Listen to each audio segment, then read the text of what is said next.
मां भगवती के 9 रूपों में से एक रूप है महाकाली, जिनके काले और डरावने रूप की उत्पत्ति राक्षसों का नाश करने के लिए हुई थी। यह एक ऐसी शक्ति है जिनसे काल भी भय खाता है।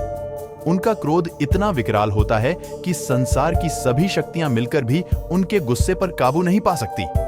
उनके गुस्से को रोकने के लिए भगवान शिव स्वयं उनके चरणों में आकर लेट गए थे। एक बार की बात है, एक राक्षस रक्तबीज ने भगवान ब्रह्मा की कठोर तपस्या कर वर पाया था कि अगर उसके शरीर से खून की एक बूंद भी धरती पर गिरेगी तो उससे अनेक दैत्य पैदा हो जाएंगे। उसने अपनी इन शक्तियों का प्रयोग निर्दोष लोगों पर किया और पूरी सृष्टि पर आतंक मचा दिया और देवताओं को युद्ध करने के लिए ललकारा। दोनों के बीच भयंकर युद्ध हुआ, जिसमें रक्तबीज ने देवताओं को युद्ध में हरा दिया।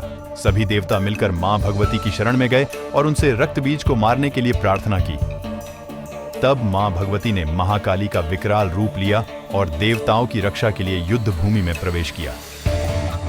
मां भगवती का महाकाली रूप बहुत ही डरावना और गुस्से वाला था। महाकाली ने राक्षसों का वध करना आरंभ किया।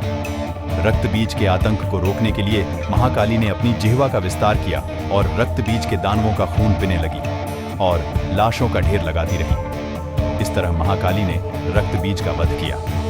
लेकिन तब तक महाकाली का गुस्सा विकराल रूप ले चुका था और शांत नहीं हो रहा था।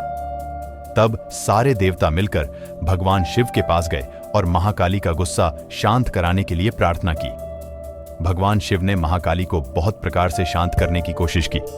जब सभी प्रयास विफल हो गए तो भगवान शिव उनके मार्ग में आकर उनके चरणों में लेट गए।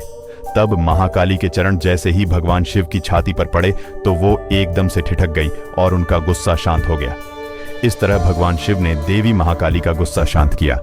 दोस्तों, देवी मां भगवती और भगवान शिव के बारे में ऐसी ही रोचक कहानियों के लिए हमारे चैनल सिद्धिदात्री को सब्सक्राइब करें और कमेंट में हर हर महादेव और जय अंबे मां जरूर लिखें।